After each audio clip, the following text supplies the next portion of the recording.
তাহলে আমি বুঝবো আপনি আমাকে মন থেকে ক্ষমা করে দিয়েছে। দেখা গেল একজন বয়স্ক মা নিজের নওজওয়ান বেটাকে নিয়ে ইমাম হোসেনের খিমার দরজায় এসে হাজির হয়ে গেছে। বলে, আকা ইমাম, দাতা ইমাম, ওগো নবীর নওয়াজা ইমাম, ওগো ফাতেমার লাল। ইমাম হোসেন শুনে বলছে, মা তুমি কে গো, কোত্থেকে আসলা? তোমার সাথে নওজওয়ান সুন্দর ছেলেটাকে মা বলো। বুড়ি বলে, হুজুর এটা হচ্ছে আমার একমাত্র বেটা, এর নাম হলো ওয়াহাব। ওয়াহাব বিন আব্দুল্লাহ কালবি। কেউ লিখেছেন উমাইর কালবি, আল্লাহু আলাম বিসসাওয়াব। বলে, মা কি বলতে চাও বলো। বলে, হুজুর আমি জানি আপনার বাপ দাদার দরবারে কেউ কোনদিন ভিক্ষা চাইতে গিয়ে ফেরত আসেনি। একটা ভিক্ষা নিতে এসেছি।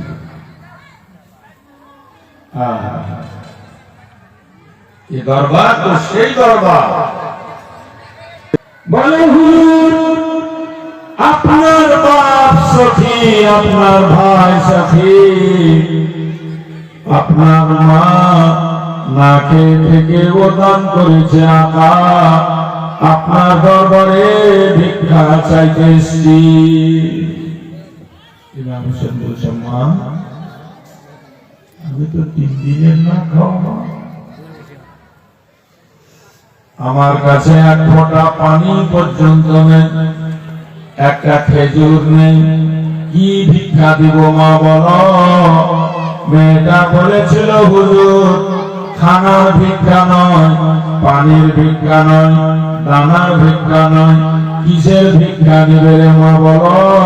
বলে, হুজুর আমার একমাত্র একটাই সন্তান, আমার একটাই সাহারা, মাত্র 15 দিন হলো আমার ছেলের বিয়ে হওয়া, নতুন বউ আমার ঘরে, বুজুর্গ পাশে আমাদের বাড়ি।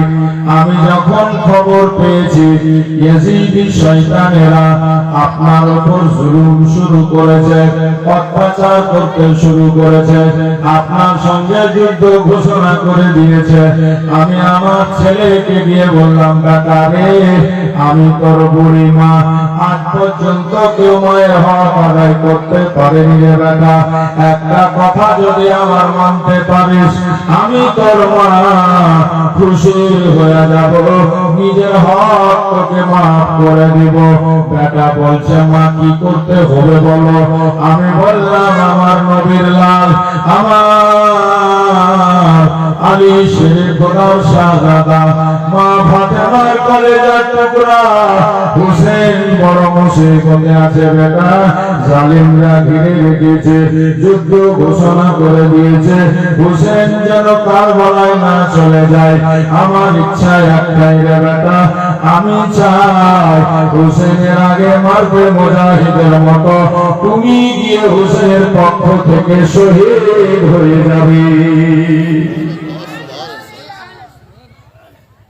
শোনো মা, ওরা কোন মা ছিল গো, কেমন নবীর প্রেম আর ভক্তি তাদের ভিতরে ছিল। মা একটাই বেটা, আরমান করে মা পুষেছে, লালন পালন করেছে, বাপ নেই, ভাই নেই, কেউ নেই। ছেলেটা যুবক হলো, মায়ের আরমান বিয়ে দিব, বৌমা আসবে ঘরে, সুখের সংসার চলবে আমাদের। 15 দিন হলো একটা সুন্দরী মেয়ের সাথে ছেলেটার বিয়ে হয়েছে, কিন্তু যেমনই কানে খবর এসছে আমার আকা মওলা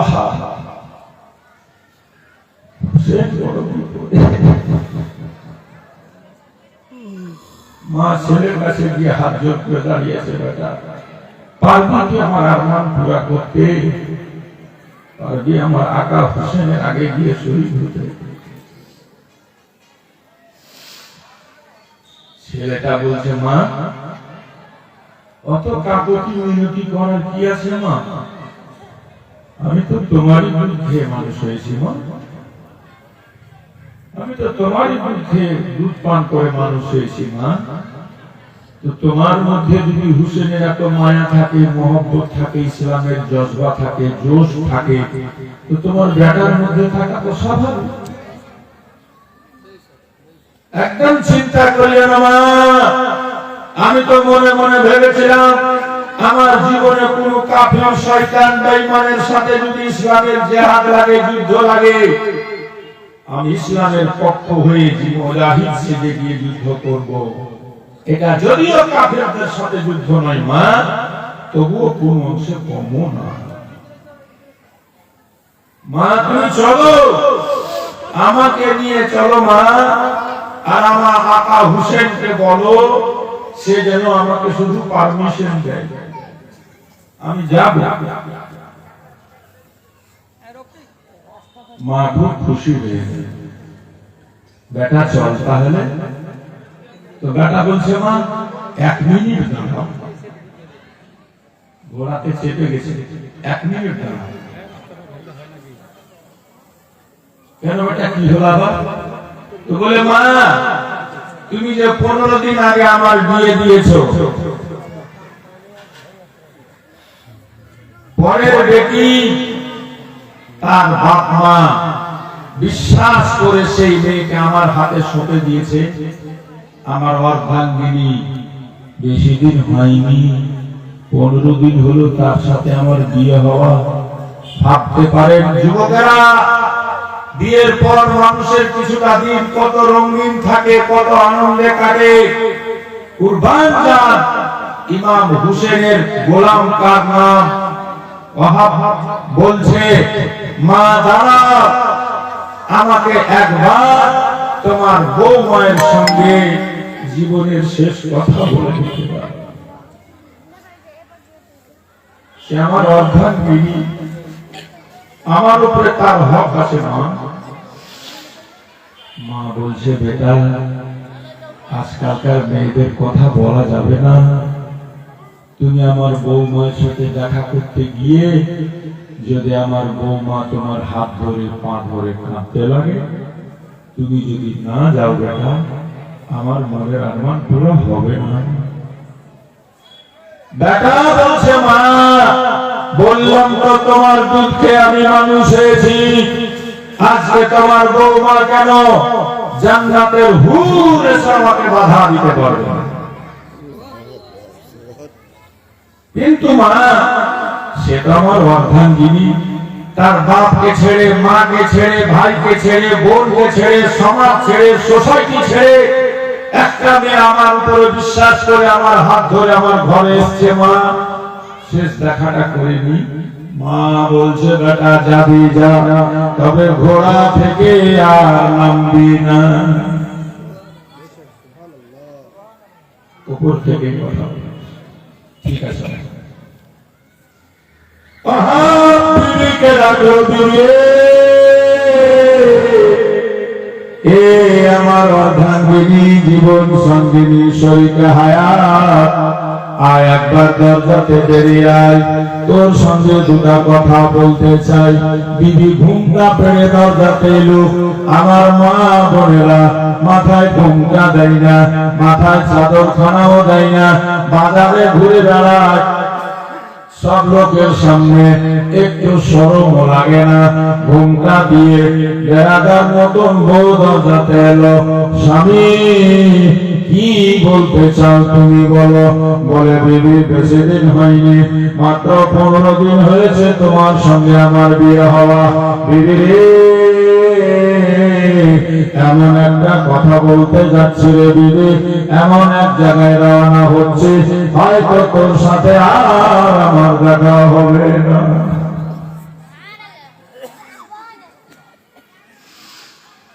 কোথায় যাচ্ছ স্বামী, কোথায় যাবে তুমি? ও বিবি আমাকে খুশি মনে বিদায় দাও, আমি যাচ্ছি আমার আকা নবীর নওয়াজা হুসেনের পক্ষ থেকে কারবালার ময়দানে লড়তে যুদ্ধ করতে জালিমেরা ঘিরে নিয়েছে ইমাম হুসেনকে, বাধ্য করেছে যুদ্ধের জন্য। তাই আমার আশা, আমার মায়ের আশা, আমি যাচ্ছি হুসেনের কাছে পারমিশন নিয়ে যুদ্ধের ময়দানে।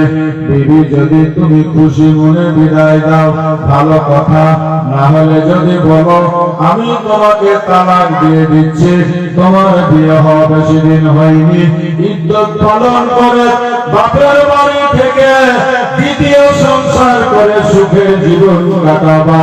চলে যাও, চলে যাও, কুরবান যাও মুসলমান। কি ছিল তখনকার জামানার মা বোনদের ঈমান মজবুত কেমন, সুবহানাল্লাহ। শোনা পরে বলে স্বামী যা বলেছো আর একটাও কথা বলবা না, তুমি খুশি মনে বিদায় দিলাম, তুমি ছুটে যাও আকা হুসেনের মহব্বতে। তুমি যদি শহীদ হতে পারো সারা জিন্দেগি কোনো পরপুরুষের চেহারা দেখবো না, তোমার শরীরে জিন্দেগি কাটিয়ে দিব। কাল কিয়ামতের মাঠে আমার নাম, আমার মাথাটা উঁচু হয়ে যাবে, সবাই আমাকে বলবে এটা একজন শহীদের বিবি।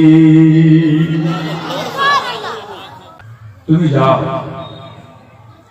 বেরাদার বুড়ি বলছে হুজুর এমনি করে আমার বেটাকে রাজি করে রেডি করে আকা আপনার দরবারে নিয়ে এসছি বড় আশা করে, আপনি আমাদের খালি হাত ফিরিয়ে দেবেন না। আমি এই ভিক্ষাটা চাই, আমার বেটা যেন আপনার আগে যায় আর আপনার মহব্বতে কুরবান হয়ে যায়। ইমাম হোসেন বলছেন, মা ও মা, তুমি আমার জন্য নিজের কোল কেন খালি করবা মা? হোসেনের জন্য তুমি নিজের সাহারা, নিজের লাঠিটা কেন ভেঙে দিতে চাইছো মা? যাও, ফিরে যাও, তোমার ছেলেকে নিয়ে তুমি নিজের খিমাতে যাও, তোমার বৌমা অপেক্ষা করছে। বুড়ি বলছে, হুজুর ফিরিয়ে দিবেন না, আপনার মা খাতুনে জান্নাতের পবিত্র চাদরের ওয়াস্তা দিয়ে বলে, হুজুর আপনি আমাকে ফিরিয়ে দিবেন না। হুজুর গো, আপনার আগে যদি আমার ছেলেটা গিয়ে শাহাদাত বরণ করতে পারে, শহীদ হতে পারে, আমি ওকে আমাদের মাঠে শহীদের মা হিসাবে উঠব। ওহাবকে যেতে বলল, ছুটে গেল ওহাব, লড়তে লড়তে জালিমদের সঙ্গে জালিমদেরকে মারতে মারতে কাটতে কাটতে বেরাদার বন্ধুগণ ভাইরা নিজেও যখন শহীদ হয়ে গেল, জালিমরা ডাক দিয়ে বলল, হোসেন তোমার এই দিওয়ানার লাশ নিয়ে যাও। ইমাম হোসেন ওহাবের লাশটা উঠিয়ে নিয়ে আসলো, বুড়ি মায়ের কোলে রেখে দিল। বুড়ি মা সঙ্গে সঙ্গে আল্লাহর দরবারে সিজদায় পড়ে কান্দে, দোয়া করে, বাবা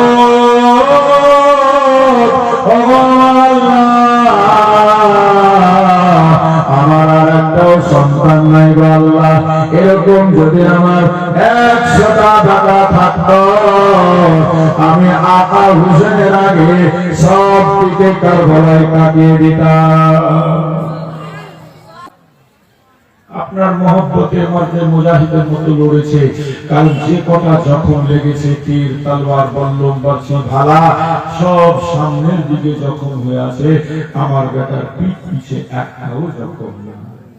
ডান হাতে আম, বাম হাতে মোহাম্মদ, দুই ছেলেকে মা জাইনাব 6 বছর 8 বছর বা 8 বছর 10 বছরের দুই নিজের বাচ্চা, কলেজার টুকরা, চাঁদের মতো চেহারা, মা জাইনাব হুসেনের বোন মা জাইনাব, মা ফাতেমার বেটি মা জাইনাব, মা ফাতেমার দুই নাতি নাতিকে হাত ধরে আছে আর বলে, ভাই আজ আল্লাহর রাহে দেওয়ার মতো, সাদকা করার মতো এটা ঠিক যে আমাদের কাছে কোনো খেজুর নাই, এক ফোঁটা পানি নাই, আমার ভাই আমির জাইনাব চাইছে আমার দুই ছেলেকে আজকে আল্লাহর রাহে সাদকা করে দিব।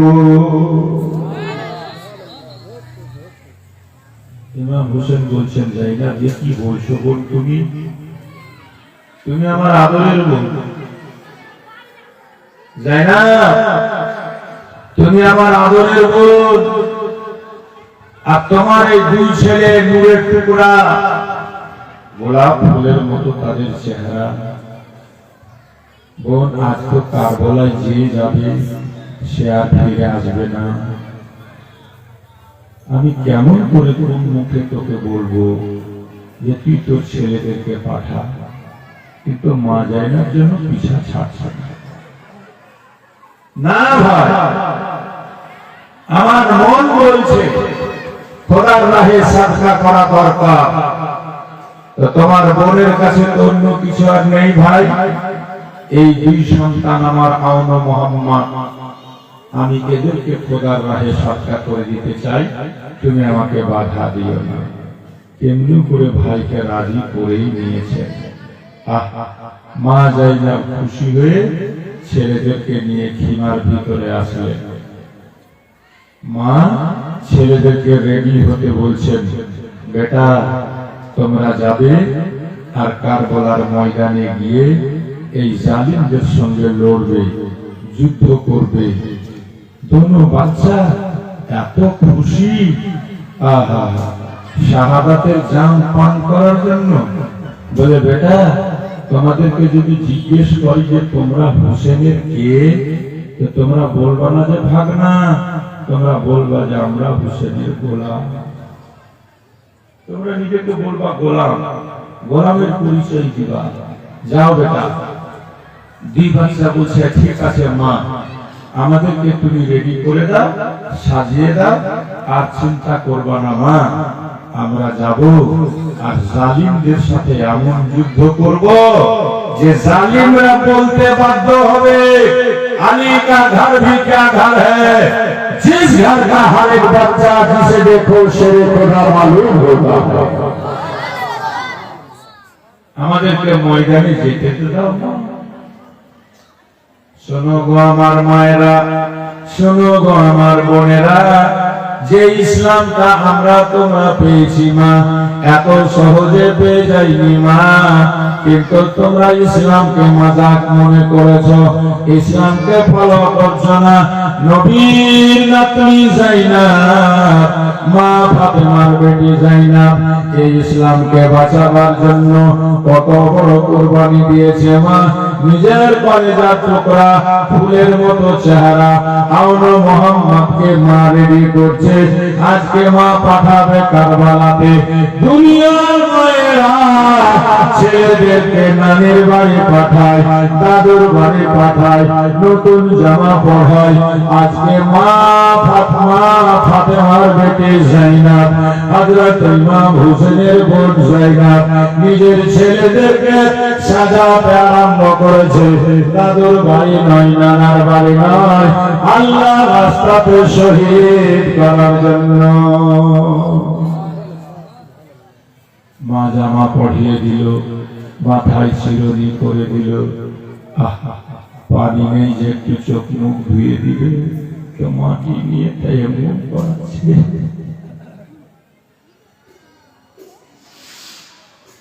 দুই বাচ্চাকে সাজিয়ে রেডি তৈরি করে দিয়েছে, প্রস্তুত হয়ে গেছে দুইজনা।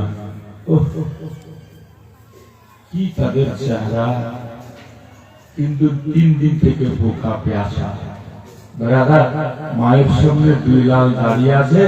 হঠাৎ করে মা সহার বানু খিমা থেকে মা জাইনাবকে এরকম করে সাজাতে দেখে ছুটে এসে বলছে, জাইনাব, ও বোন জাইনাব। বলে, হ্যাঁ ভাবিজান, তুমি ছেলেদেরকে এমনি করে কেন সাজাচ্ছ? কি সাজাচ্ছ?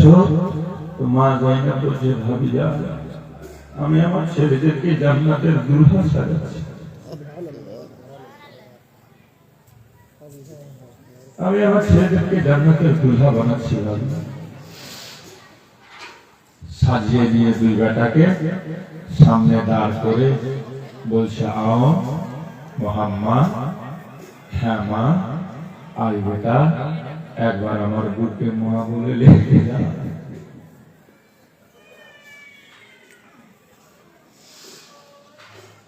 আর আমি তোদেরকে আও মোহাম্মদ বলে ডাকতে পারবো না, তোরা আমাকে মা বলে ডাকবি না, দেখা হবে জান্নাতে।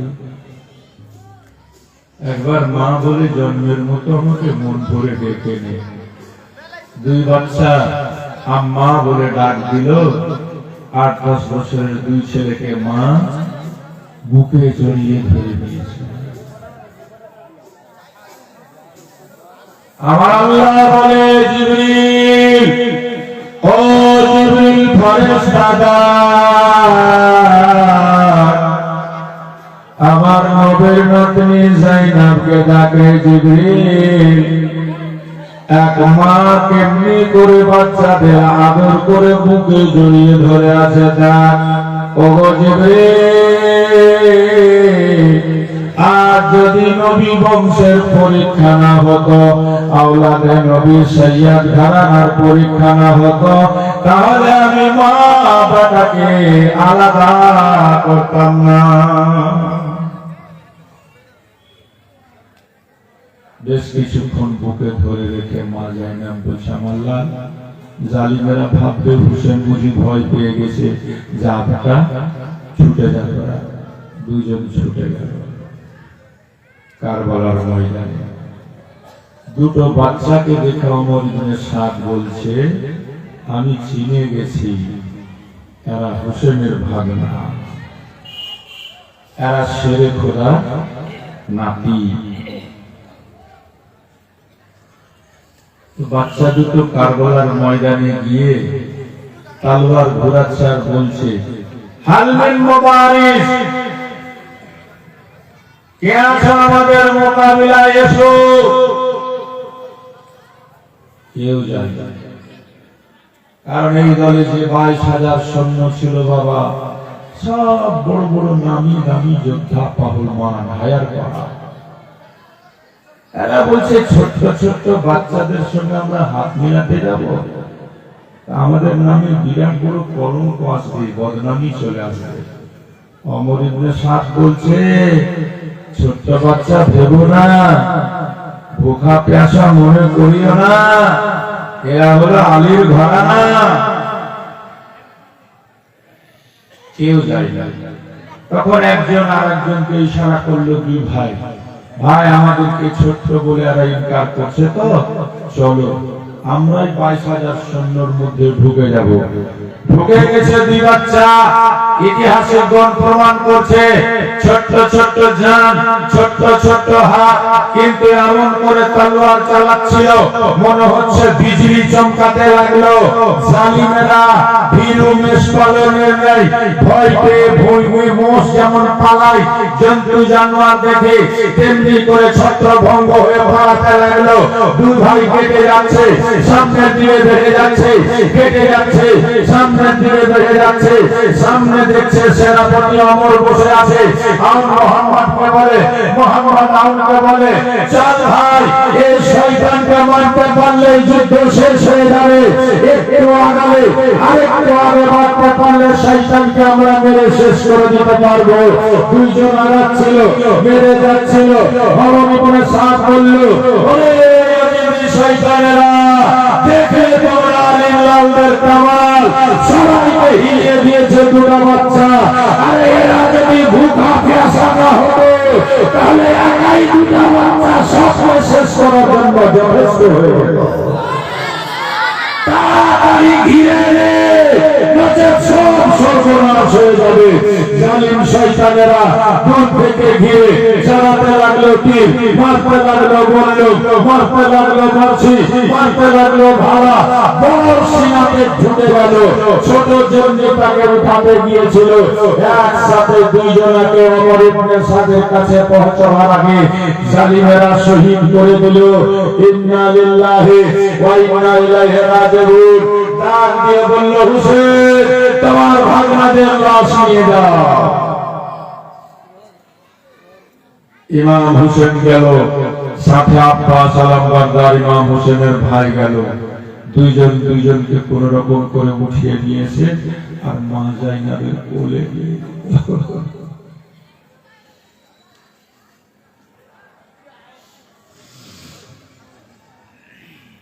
বলে, জাইনাব, এই নে তোর মনের আশা পূর্ণ হয়ে গেছে। মা জাইনাব খোদার শুকরিয়া আদায় করলো।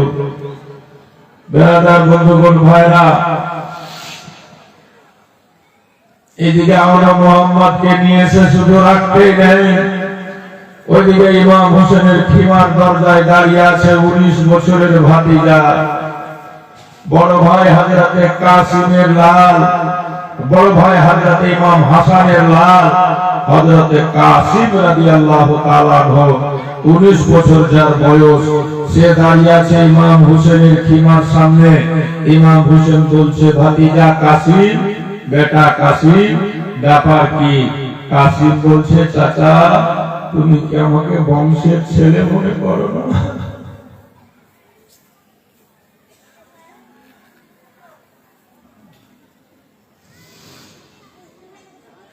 চাচা, আমি কি তোমার ভাইয়ের ছেলে না? ইমাম হোসেন জড়িয়ে ধরলে কাসিমকে, বলে, কাসিম, আমি তোকে কখন বলেছি তুই আমার ভাইয়ের ছেলে না? তোর বাপ দুনিয়া থেকে চলে যাওয়ার পর আমি তোকে বাপের অভাব অনুভব করতে দেইনি রে বেটা। আমি তো নিজের ছেলের মতো তোকে মনে করি। আমি তোকে কোনদিন বললাম যে তুই আমার বংশের ছেলে না? কাসিম বলছে, চাচা, আপনি যদি আমাকে বংশের ছেলে মনে করেন তাহলে আমার একটা কথা রাখবেন। বলে, হ্যাঁ ভাতিজা বলো।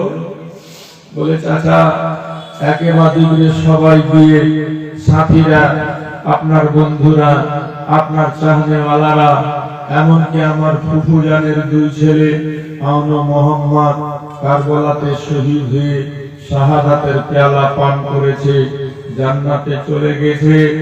আপনি আমাকে কেন যেতে বলেন?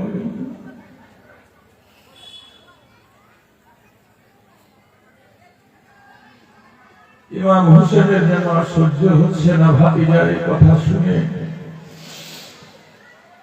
বেটা কাসিম, তুমি ছোট ছিলে, তোমার আব্বা তোমাকে ছেড়ে দুনিয়া রেখে চলে গিয়েছিল। জালিমেরা আমার ভাইকে বিষ পান করিয়ে শহীদ করেছিল। সেই দিন থেকে তুমি বাপ হারা। আমি নিজের ছেলের মতো করে কোলে পিঠে আমি আর তোর ফুফু জাইনাব তোকে মানুষ করেছি বেটা। এখন তুই 19 বছরের জওয়ান। এই কাসিমের সাথে মা সকিনা বিয়ের কথাবার্তা চলছিল। বিয়েটা হয়নি, বিয়ের কথাবার্তা হয়েছিল। ইমাম হোসেনের বেটি সকিনার সাথে বিয়ে হবে, এরকম কথাবার্তা হয়েছিল, বিয়ে হয়নি। সেই কাসিম আর দুনিয়ার দুলহা না, এখন জান্নাতের দুলহা সাজতে চায়। চাচা, আমাকে পাঠাও, আমাকে বাধা দিও না চাচা। ইমাম হোসেন কোনো মতেই বলতে পারছে না, কাসিম তুই যা, কোনো মতেই বলতে পারছে না। ইমাম হোসেন রাজি হচ্ছে না। তখন কাসিমের মনে পড়ল একটা কথা, আমার আব্বা যখন ইন্তেকাল করে, যদি আমি ছোট ছিলাম, আমার আব্বা আমার হাতে একটা তাবিজ বেঁধেছিল আর একটা কথা বলেছিল, কাসিম রে, যেদিন খুব বিপদ দেখবি বেটা, যেদিন খুব মুসিবত দেখবি চোখের সামনে, সেই দিন তাবিজটা খুলে দিবি আর খুলে দেখবি যা লেখা থাকবে সেই মোতাবেক কাজ করবি। তো লেখা আছে। কাসিম তাবিজটাকে ছিঁড়ে খুলে বের করলেন। লেখা আছে, বেটা কাসিম, আমি তো আমার বড় ইচ্ছা ছিল রে বেটা, আমি আমার নানার মুখে শুনেছিলাম তোর চাচা হোসেনকে কারবালায় শহীদ হতে হবে। সেই দিন থেকে আমি মনে ভেবেছিলাম যে আমি আমার ভাইয়ের আগে গিয়ে কারবালায় শহীদ হব। তো সেটা তো আমার নসিবে জুটেনি কাসিম, আমাকে দুশমনরা আগে বিষ দিয়ে মেরেছিল। তুমি যদি কারবালা পর্যন্ত যেতে পারো তো আমার ভাই হোসেনের আগে তুমি কারবালাতে যাবে আমার ভাইকে বলবে তোমাকে যেন যেতে দেয়, তাহলে তোমার শরীর থেকে যে রক্ত কারবালায় পড়বে কাসিম, সেটা আমারই রক্ত।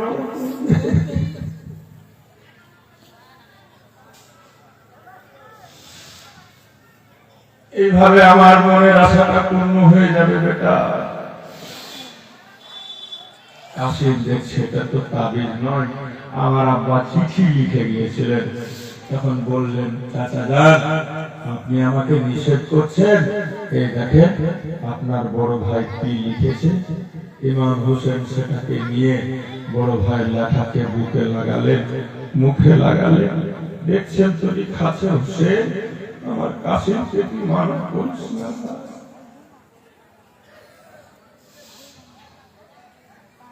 তোর আগে, তোর ছেলেদের আগে আমার কাসিমকে যেতে দিস। দাঁতে আঙ্গুল কেটে থেকে গেলে কাসিম,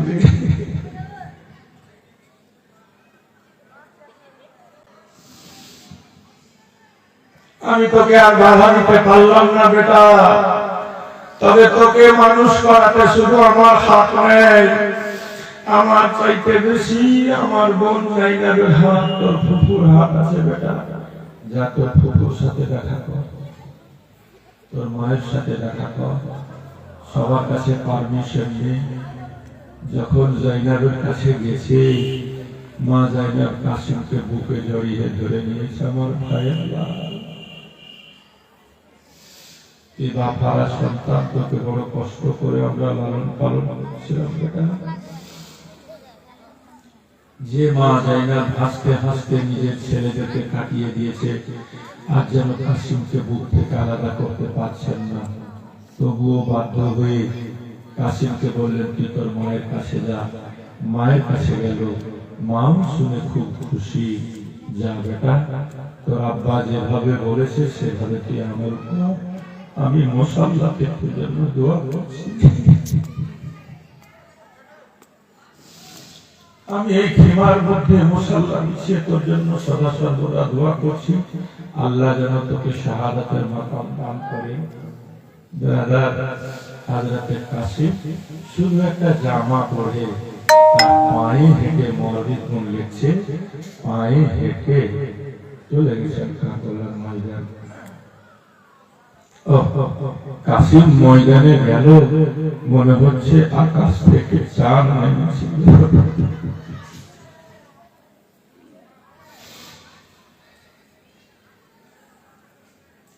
ডাক দিল, রে শয়তানেরা, আয় যারা নবী বংশকে তিলে তিলে কাঁদিয়েছিস, কে আসিস আমার মোকাবিলায়। তো 22,000 সৈন্যের যে সেনাপতি ওমর ইবনে শাহ, খুব নামি দামি শাম দেশের একটা পাগলমান যোদ্ধা, নাম হচ্ছে আরজাক পাগলমান। আরজাক পাগলমানকে ডেকে বলছে, শুন, তুই যে দেখছিস 19 বছরের ছেলেটা, এটা কিন্তু হযরত আলীর পোতা। ওই আলী শেরে খোদা, যে যুদ্ধ করতে করতে ঢাল ভেঙে গিয়েছিল, তো খাইবারের দরজা ছিঁড়ে ঢাল বানিয়ে যুদ্ধে জয়লাভ করে যখন চালিয়ে ফেলেছিল, তো 40 জন পাহলমান দরজাটা হিলাতে পারেনি। ওই আলীর পোতা। এই জন্য আমি তোকে বলছি, তুই একটা বড় যোদ্ধা, তুই একটা বড় পাহলমান। তোর নাম আছে ইরাকে, তোর নাম আছে সিরিয়াতে, তোর নাম আছে শাম দেশে, দুনিয়াতে তোর ডাঙ্কা বাজে। তুই যা কাসিমের সাথে মোকাবেলা করতে, তাহলে সম্ভব কাসিমকে পরাজিত করা।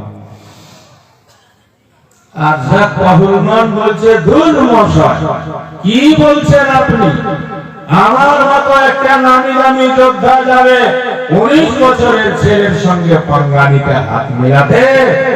আরে লাগবে না আমাকে যাওয়া, আমি আমার 4টা ছেলেকে তৈরি করে রেখেছি, স্পেশাল ভাবে ট্রেনিং দিয়ে যোদ্ধা বানিয়ে রেখেছি।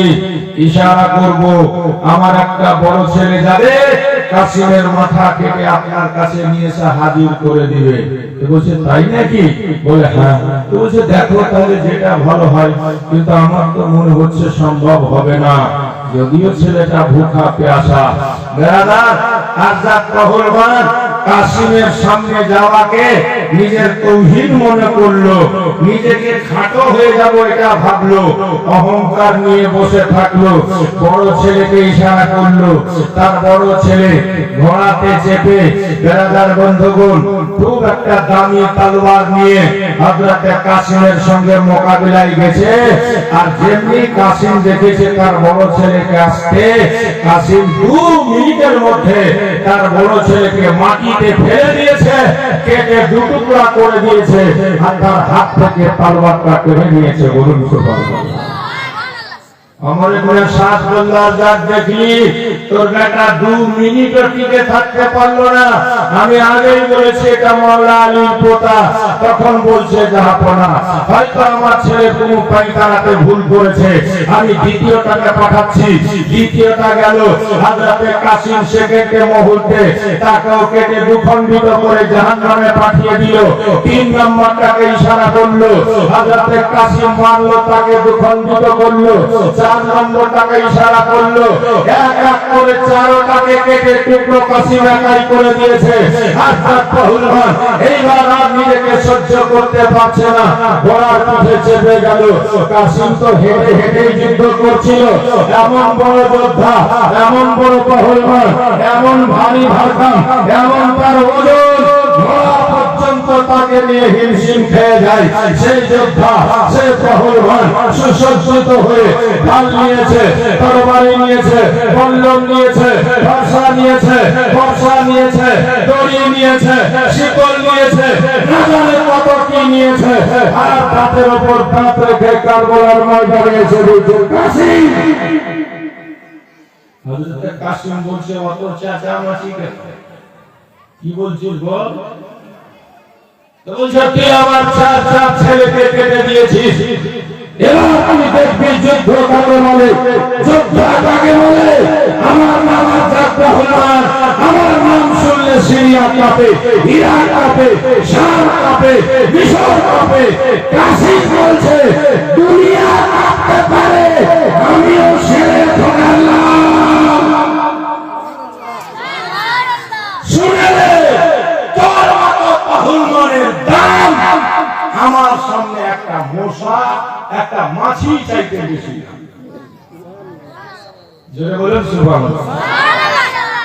অত বড় যোদ্ধা, অত বড় নাম করা পহলওয়ানকে কাসিম বলছে তোর মতো যোদ্ধার আমার কাছে একটা মশা, একটা মাছির সামান্য দাম নেই। ও আর রাগ সহ্য করতে না পেরে দাঁতের উপরে দাঁত রেখে কটমট করে ফাঁসকে সর্বপ্রথমে একটা শিকল ছিল তার কাছে, শিকলে ফাঁস লাগিয়ে আর জোর করে দূর থেকে চালিয়েছে। হযরতে কাসিমকে সেই ফাঁসে ফাঁসিয়ে দিয়েছে। হযরতে কাসিমের দোনোটা হাত বাঁধা পড়ে গেছে বডির সাথে, আর সে ঘোড়াকে আগাচ্ছে। কাসিমকে চাইছে মাটিতে ফেলে ছেঁচড়াবে। হযরতে কাসিম মাটিতে পড়েনি, পায়ের শক্তি দিয়ে ফেলে রেখেছে নিজেকে, আর সে আগে টানার চেষ্টা করছে। কাসিম দেখলেন এটা সত্যি বিরাট বড় যোদ্ধা, বিরাট হুঁশিয়ার চতুর চালাক পহলওয়ান। আমি যেন হাত চালাতে না পারি, এই জন্য আমার হাতকে বডির সাথে বেঁধে দিয়েছে শিকল দিয়ে। সে আমার লোহার শিকল দিয়ে। বেরাদার হযরতে কাসিম দেখলেন আমি যদি হাত বের করতে না পারি আমার জন্য বিপদ ঘনিয়ে আসছে। তখন মারা খাওয়া বাচ্চাটা একটু জোর করে জোর লাগিয়েছে, নারায়ে হায়দারি, ইয়া রিসালাত বলে যেমনি জোর লাগিয়েছে, মুআররিখ লিখছে, হাসিব করে লিখেছে, লোহার শিকল কড়কড় করে ছিঁড়ে গেছে। আল্লাহ আল্লাহ তাকবীর, নারায়ে রিসালাত, শহীদ কারবালা, জিন্দাবাদ, নারায়ে তাকবীর, বেরাদার আজাদ পহলওয়ান দেখছে সত্যি হায়দারের কাররামের বংশধর, সামান্য ব্যাপার না। এবার হযরতে কাসিমের উপরে তলোয়ার চালালো। হযরতে কাসিম তলোয়ারে থেমে নিল, বল্লম মারলো, বল্লমকে থেমে নিল, বর্শা চালালো, বর্শাকে থেমে নিল। তলোয়ার চালিয়েছে যখন কাসিম নিজের তলোয়ারে ধরেছে, তবে সত্যি মনে হচ্ছিল কাসিমের উপরে পাহলমানের তলোয়ার নয়, খুব ভারী একটা পাহাড় এসে পড়ে গেল।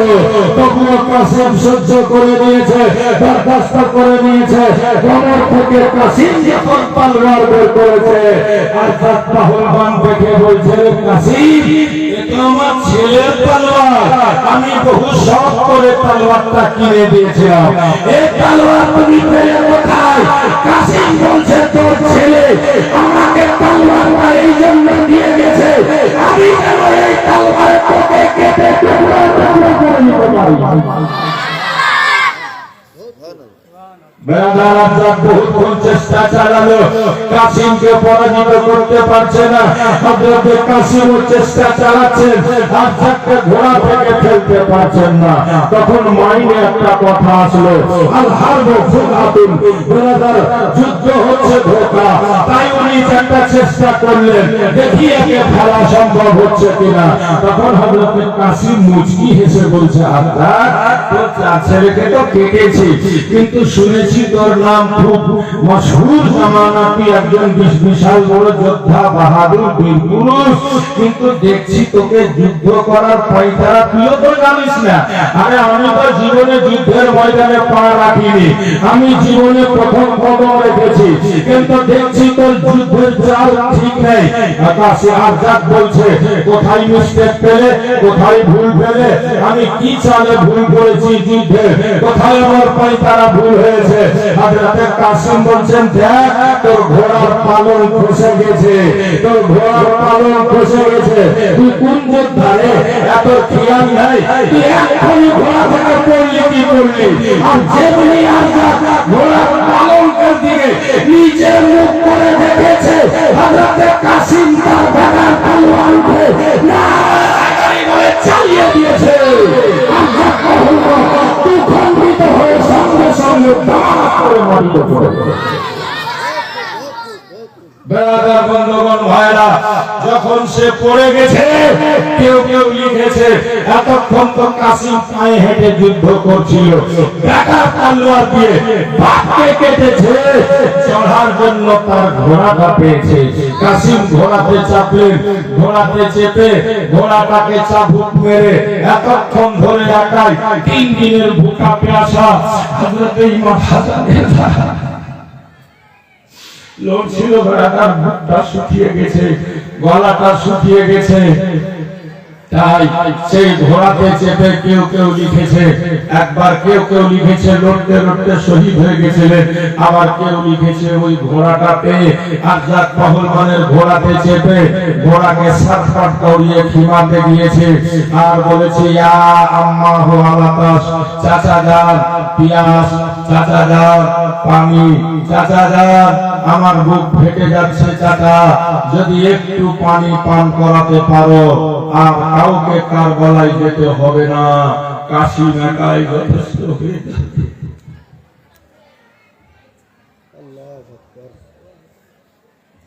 ইমাম হোসেন বলেছিলেন, বেটা কাশিমে দেখতে পাচ্ছ অবস্থা, বাচ্চা বাচ্চা না খাওয়া পিয়াসা, আর একটু অপেক্ষা করো, আমার নানা যান তোমার জন্য হজে কাউসার নিয়ে অপেক্ষা করছে, বেটা ফিরে যাও। ফিরে গেল কাসিম। বেরাদা, বড় বড় যোদ্ধাদেরকে তার মোকাবিলায় পাঠানো হয়েছিল, পরে পরে কেউ এসে টিকতে পারেনি। লাস্ট অব্দি লড়তে লড়তে লড়তে 27 খানা জখম খেয়ে হাসানের লাল ইমাম হোসেনের ভাতিজা হযরত কাসিম পড়ে গেলেন কারবালায়। ইয়া আম্মা হো আদরিকনি বলে আওয়াজ দিলেন, চাচা আমার খবর নাও। ইমাম হোসেন দৌড়ে গেলেন, 27 খানা জখম খেয়ে কাসিম হোসেনের কোলে দম ছেড়ে দিলেন। ইমাম হোসেন তাকে তুলে নিয়ে এসে খিমাতে রাখলেন। খিমার মধ্যে কান্নার রোল উঠে গেল। কাসিমকে শহীদ হতে দেখে ইমাম হোসেন সবাইকে সবুর সান্ত্বনা দিতে বললেন। বাবাজি ভাইয়েরা, মা বোনেরা, এভাবে হযরতে কাসিম শহীদ হয়ে যাওয়ার পর ইমাম হোসেন তাকে তুলে নিয়েছে, খিমা এসেছে। দেখা গেল ইমাম হোসেনের ভাই আব্বাস আলম বারদার। তবে বলে দিই, কেউ লিখেছে কাসিমের আগে, কেউ আবার লিখেছে কাসিমের পরে। হযরতে আব্বাস আলম বারদার যাওয়ার জন্য প্রস্তুত। যার হাতে ইসলামী আলাম, ইসলামী ঝান্ডা, সে বলছে ভাইজান এবার আমি যাব কারবালায়। তুমি কেন যাবে ভাই? বলে হুজুর খিমার দিকে যাওয়া যায় না, যেই দিকে মা বোনদের খিমা, বাচ্চাদের পিপাসা আর সহ্য হচ্ছে না। আমি শুধু গেলাম সাকিনা, আপনার বেটি সাকিনা কাঁদতে কাঁদতে এসে আমার হাত ধরে বলছে, চাচা আমরা কি আর পানি খেতে পাবো না? আমি সাকিনার কষ্ট দেখে বলেছি, মা ঠিক আছে আমি যাচ্ছি কারবালা, যাবো ঘোরাতে, পানি আনতে তোমার জন্য, মা তুমি চিন্তা করবে না। হুজুরে দেখেন আমি এক হাতে মশক নিয়ে এসেছি, আমাকে পারমিশন দেন, আমি যাব বেটির জন্য পানি আনতে, আমি যাব বাচ্চাদের জন্য একটু পানি আনতে। ইমাম হোসেন বলছেন, আব্বাস রে তারা তো পানি দিবে না রে ভাই, আর যদি তোমার কিছু হয়ে যায় আব্বাস তাহলে আমার ঝান্ডাকে ধরবে, ইসলামী আলামকে ধরবে, তুমি হলে আলাম বারদার। আব্বাস বলছে, ভাইজান আল্লাহ মালিক আছে, তবে বাচ্চাদের কষ্ট আমার যেন আর সহ্য হয় না, আমাকে যেতে দে। হযরতে আব্বাস আলম বারদার পারমিশন নিয়ে ঘোড়াতে চেপে এক হাতে মশক নিয়ে ছুটে গেছেন কারবালাতে। জালিমরা রে, ওরে শয়তানেরা, যে পানি আকাশের চিল খাচ্ছে, কাক খাচ্ছে, দুনিয়ার পশু আর পাখিরা খায়, আমার নবীর ঘরানার বাচ্চা বাচ্চা পিয়াসা ছটফট করছে। শয়তানেরা তোরা কেমন করে পানি বন্ধ করে রেখেছি? তারা বলছে, আব্বাস এখনো হোসেনকে বলো ইয়াজিদের হাতে হাত দিয়ে দিবে, আমরা পানি ছেড়ে দেব।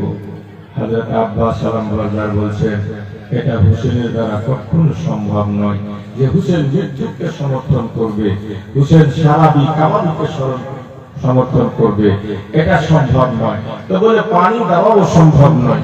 হযরতে আব্বাস আলম বারদার বলছেন, আমি এক মশক পানি নিব, দেখি কে বাধা দেয় আমাকে।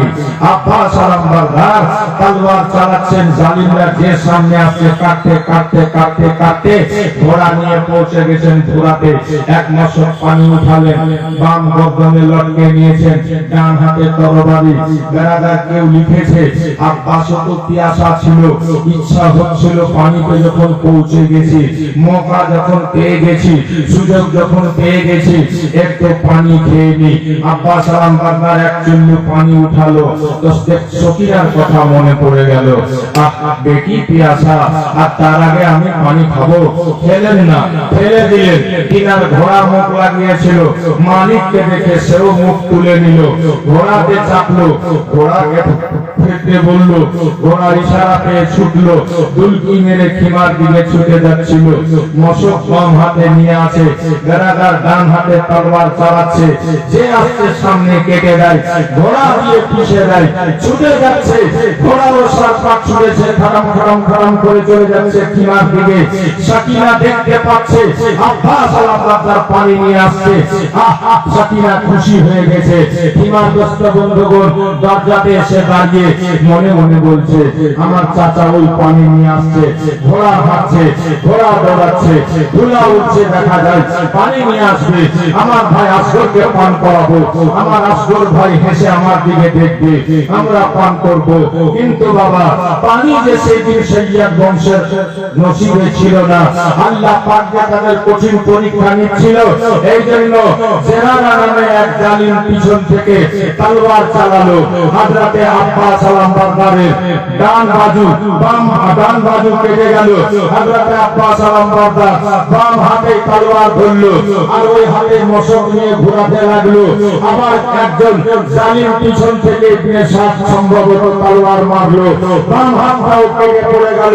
ঝট করে আব্বাস সালাম বারদার পানির মশকটাকে মুখে ধরে নিয়েছিল আর মুখে ধরে ঘোড়াকে ইশারা করছিল, ঘোড়া হে আর কয়েকটা কদম চল, যেতে পারলে আমি খিমাই পৌঁছে যাব, বেটির সাথে ওয়াদা করেছি ওয়াদা পূরণ হয়ে যাবে। জালিম শিমররা চিৎকার করে বলল, ও ইহুদি দল, দূর থেকে চতুর্দিক থেকে তীর চালাতে আরম্ভ কর, যদি পানি খিমাতে পৌঁছে যায় কিয়ামত হয়ে যাবে, যুদ্ধ শেষ হবে না। এত তীর আসলো, মশক ফেটে গেল, পানি সব ঝরঝর করে পড়ে গেল। একটা খঞ্জর মারলো কেউ, আব্বাসের বুকে লাগলো, পিঠ দিয়ে পার হয়ে গেল। আব্বাস ঘোড়া থেকে পড়ে গেল। বলে ডাক দিল, ভাইজান আমার খবর নাও। ইমাম হোসেন গিয়ে দেখলো আব্বাসের মধ্যে এখনো পবিত্র রূহ বাকি ছিল। আব্বাস শুধু চোখ খুলে বলল, ভাইজান আমার বেটি সকিনাকে বলবেন আমাকে যেন ক্ষমা করে দেন। আমি ওয়াদা করেছিলাম, পানি আনতে পারলাম না ভাইজান। ইমাম হোসেন তখন বলেছিলেন, আল আন ইনকাসারা জাহরি, আব্বাস এখন আমার কোমর ভেঙে গেল রে ভাই, কারণ তোমার মতো জওয়ান যুবক আমার দলে আর কেউ না। খুব দুঃখ পেয়েছিলেন আব্বাসের ইন্তেকালে হযরত ইমাম হোসেন রাদিয়াল্লাহু তাআলা আনহু। যাই হোক, সকিনাকে ডাকা হলো। মা সকিনা দেখলো দুই বাজু কেটে গেছে আর বুকে ঢুকানো আছে খঞ্জর, ফেটে গেছে মশক। সকিনা বলছে, আমি আর পানি দিতে চাইব না। কবির গেছে, পুকারে আব্বাস सुन सकीना, मैं पानी लाओ तो खूब पीना। जय बोलो या हुसैन, पुकारे आब्बास सुन सकीना, मैं पानी लाओ तो खूब पीना। कटे हैं बाजू छेदा है सीना, कटा है बाजू छेदा है सीना। अभी मेरा सर कटा नहीं है, हुसैन जैसा शहीद आज़म जहां में कोई हुआ नहीं है, हुसैन जैसा शहीद आज़म।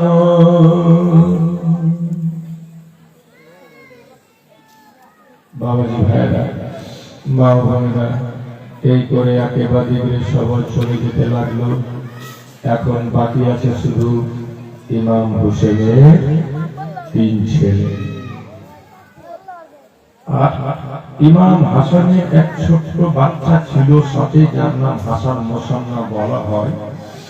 এই থেকে হাসানি খানদান দুনিয়াতে আবাদ হয়েছে। ইমাম হাসানের ছেলে আলী আকবর, যাকে বলা হয় হামশবিহে পয়গম্বর, মানে আলী আকবরের মুখের ডিজাইনটা দেখতে অবিকল ছিল আমার নবীর মতো। এই জন্য তাকে বলা হয় হামশাবিহে পয়গম্বর, মানে দেখতে নবী মনে। সে এসে দাঁড়িয়ে আছে, আব্বা আব্বা, সবাই চলে গেল, আমি যাব না। ইমাম হোসেন বলে, বেটা আমি কোন মুখে তোকে যেতে বলি রে বাপ? আজকে কারবালাতে যে যাবে কেউ তো ওয়াপস আসবে না, কেউ ফিরে আসবে না। আকবরে তুই যাস না বাবা, থাক। আকবর বলে, আব্বা জান, দুনিয়া কি বলবে? দুনিয়া বলবে হোসেন ভাগনাকে কাটিয়েছিল, হোসেন ভাতিজাকে পাঠিয়েছিল, আর নিজের ছেলেদেরকে বাঁচিয়ে নিয়েছিল। আব্বা, আপনি হবেন শহীদে আজম, আর আপনার নামে দুনিয়াতে চলবে বদনাম, এটা হতে পারে না। এজন্য আমি আগে যাব। বেলাদার বন্ধুগণ, বাবাজি, ভাই, মা, বোন, সংক্ষিপ্ত কথা বলি। আকবর যখন যেতে লাগলো, বাপ ভাইয়া করছে আকবরকে ফুফুজানের কাছ থেকে পারমিশন নিচ্ছে। একবার ভাই যাইতে লাগে দিনের ঘরে ঘরে ভিন্ন। আকবর ঘোড়াতে চেপে গেল। আলে একবার ঘোড়াতে চেপে যেমনই ঘোড়া চালাবে, দেখছে তো 7 বছরের পর সাকিনা ঘোড়ার সামনে দাঁড়িয়ে গেছে। আকবর বলছে, সাকিনা তুমি? বলছে, হ্যাঁ ভাই আমি। বলে, কাসিম গেল তুমি ঘোড়ার সামনে দাঁড়াওনি, আউনা মোহাম্মদ গেল দাঁড়াওনি, আমি তোমার ভাই আকবর যাচ্ছি, তো তুমি ঘোড়ার সামনে দাঁড়ালা কেন? তো সাকিনা বলছে, ভাই তুমি যে দুলহা সেজেছো জান্নাতে, আর ভাইরা যখন দুলহা সাজে তো বোনরা যদি সামনে আসে তো ভাইদের কাছ থেকে কিছু তোহফা পাই না, আমি তাই তোহফা নেওয়ার জন্য দাঁড়িয়েছি। তুমি যে দুলহা সেজেছো ভাই। আলী আকবর বলছেন, বোন সাকিনা তুমি তোহফা নিবে? হ্যাঁ। তো বলছে, তাহলে তোমার জামার দামানটাকে আমার সামনে ধরো, আমার কাছে যা আছে বোন আমি তা দিয়ে তোমাকে আজকে খুশি করে বিদায় নেব। তো সাকিনা আশা করে ভাইয়ের সামনে এরকম করে আঁচলটা ধরেছে। আকবর মুখ বাড়িয়ে চোখ থেকে টস টস করে কয়েক ফোঁটা পানি বোনের আঁচলে দিয়ে বলছে, সাকিনা এই ছাড়া তোর ভাইয়ের কাছে আর তোকে তোফা দেওয়ার মতো কিচ্ছু না। যা বোন, ফিরে যা, আমার জন্য দোয়া কর। আকবর যাচ্ছে বেটার সংক্ষিপ্ত কথা। তো পিছনে পিছনে ইমাম হোসেন আসছে। আকবর ফিরে দেখছে আমার বাবা, আমার আব্বা আমার পিছনে পিছনে। আব্বা আব্বা তুমি কোথায় যাবা? আমার পিছনে পিছনে তুমি কেন যাচ্ছ আব্বা? তো ইমাম হোসেন বলছে, বেটা তোমার পিছনে পিছনে এই জন্য যাচ্ছি রে বেটা, তুমি যে দেখতে আমার নানার মতো, আমার নানাকে বলে মনে পড়লে আমি তোমাকে সামনে দাঁড় করতাম, দেখে নিতাম, আমার মন ভরে যেত। আকবর এখন তুমি গিয়ে শহীদ হয়ে যাবে, আমি আর কাকে দেখবো? এই জন্য বারবার তোমার চেহারা দেখতে ইচ্ছা করছে। বেলাদার আলী আকবর গেল, হালবিন মুবারিক বলে ডাক দিল। নামি দামি যোদ্ধাদেরকে আলী আকবরের সঙ্গে মোকাবিলা করার জন্য ওমর ইবনে সাদ পাঠিয়েছিল। শেরে খোদার শেখ মাওলা আলীর পোতা আলী আকবর নিমিষে সেকেন্ডে তাদেরকে কেটে কেটে কেটে কেটে একেবারে জাহান্নামে পৌঁছে দিতে লাগলো। লাস্ট অবধি মুহকাম বিন তুফাইল নামে একজন বড় বাহাদুর 1000 সৈন্য নিয়ে ওই একটা বাচ্চা 18 বছরের জওয়ানের উপর আক্রমণ করলো। সংক্ষিপ্ত কথা, চতুর্দিক থেকে ঘিরে নিয়ে হযরতে আলী আকবরকে তারা চেষ্টা করেছিল ফেলার। বহুক্ষণ পর যখন আকবরকে ফেলতে পারেনি, আকবর লড়তে লড়তে থকে গিয়ে ঘোড়ায় চেপে একবার গিয়েছিল আব্বাজানের কাছে, ইয়া বাতাহু আলাকাশ, আব্বাজান পানি। আব্বা ছেলেকে বুকে লাগিয়ে বলেছিল, বেটা পানি তো নেই রে, তবে আমি একদিন পিপাসা হয়েছিলাম, আমার নানা জান নিজের জিহ্বা আমার মুখে ভরে সান্ত্বনা দিয়েছিল, আকবর মুখটা খুলে দে, আমি তোর বাপ নিজের জিহ্বা তোর মুখে ভরে সান্ত্বনা দিব। হোসেন নিজের জিহ্বা দিয়ে আকবরকে বলেছেন, বেটা আমার জিভটাকে চুষে নে, যদি তোর বুকটা একটু ঠান্ডা হয়।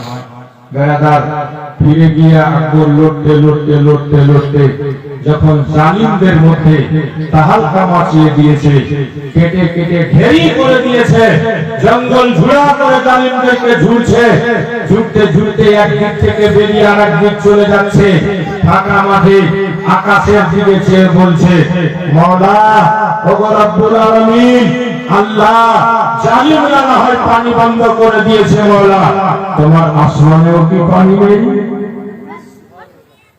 আল্লাহ তুমি যদি দু ফোঁটা পানি আকবরের গলায় টপকিয়ে দাও, আমি তোমার নবীর দুশমনদেরকে একটাও জিন্দা রাখবো না।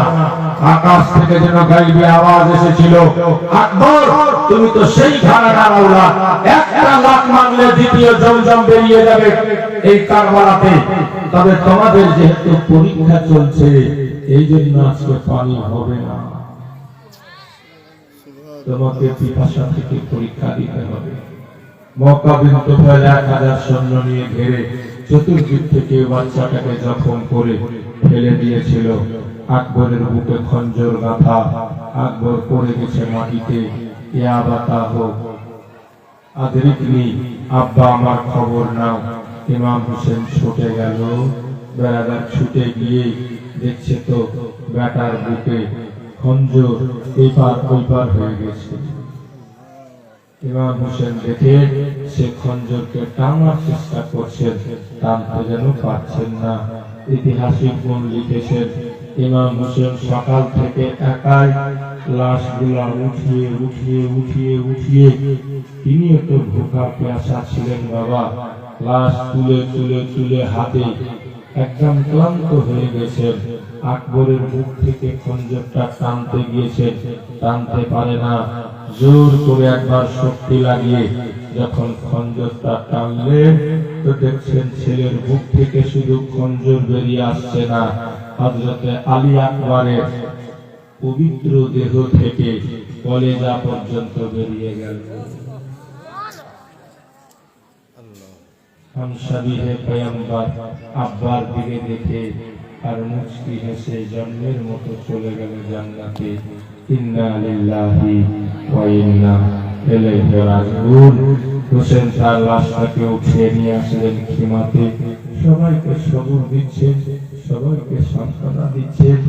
এবার ইমাম হোসেন যেতে চাইছেন তো দেখছেন মা বোনেরা ইমাম হোসেনের কাছে এসে খুব কাকতি মিনতি করতে লাগলো, হুজুর আকা আমরা এতক্ষণ আপনাকে কিছু বলিনি হুজুর, তবে একবার চেয়ে দেখেন আলী আসগর মনে হয় না যে আর বাঁচবে। ছোট্ট বাচ্চা, দুধের শিশু, বারবার শুধু জিভটা বের করে দিচ্ছে। আলী আসগরের চোখগুলা কালো হয়ে গেছে, আলী আসগরের ফুলের মতো চেহারা, গোলাপ ফুলের মতো চেহারা, ঠোঁটগুলা গোলাপ ফুলের পাপড়ির মতো শুকিয়ে যাচ্ছে, কালো হয়ে যাচ্ছে। মায়ের বুকে দুধ নেই। হুজুর একটু দয়া করে আপনি আলী আসগরকে নিয়ে যান, জালিমদের মধ্যে কাউরির মনে দয়া হতে পারে, মায়া হতে পারে। আলী আসগর তো কোনো ভুল করেনি, আসগরকে নিয়ে গিয়ে একটু পানি চাইবেন, হয়তো দেবে। হোসেন বলে, ও আমার পরিবারের মেয়েরা, ওই জালিমরা পানি দিবে না, আমার শুধু যাওয়াই হবে। তবে আলী আসগরের মা মনটা যেন মানে না, আপা আমার ছেলেটা কোনো দোষ করেনি, দোষী যদি হন তাদের নজরে তো না হয় আপনি, কিন্তু আমার ছেলে তো খেলাফত বুঝে না, ইয়াজিদ বুঝে না। আমার অবুঝ বাচ্চার উপরে কেন এত জুলুম করছে জালিমেরা? তাদের মধ্যে তো কেউ বাচ্চার বাবা হবে, আমার বাচ্চাটাকে নিয়ে গিয়ে তাদের সামনে তুলে ধরবেন। মানুষ যদি থাকে কাউরে না কাউরে মরে দেওয়া হবে, এক ফোঁটা পানি দিবে। সবাই বলতে লাগলো হযরতে ইমাম হুসেন রাদিয়াল্লাহু তাআলা আনহু আলী আকবরের মা। কেউ বলেছে নাম ছিল রবাব, কেউ বলেছে অন্য কিছু, তাকে সান্ত্বনা দেওয়ার জন্য। এমনকি মা শহর বানু পর্যন্ত ইমাম হুসেনের স্ত্রী শহর বানু বলে, হুজুর আর বাচ্চার কষ্ট দেখা যায় না, একটু তাকে নিয়ে যান। হুসেন বলেছিলেন, আলী আসগরকে কোলে তুললেন, বুকে জড়িয়ে ধরলেন, চাদর দিয়ে ঢেকে নিলেন। লো বাতাস চলছে, আমার বাচ্চাটার গায়ে যেন লেগে না যায়। আর হযরতে ইমাম হুসেন যেন বলছেন আর যাচ্ছেন, কোলে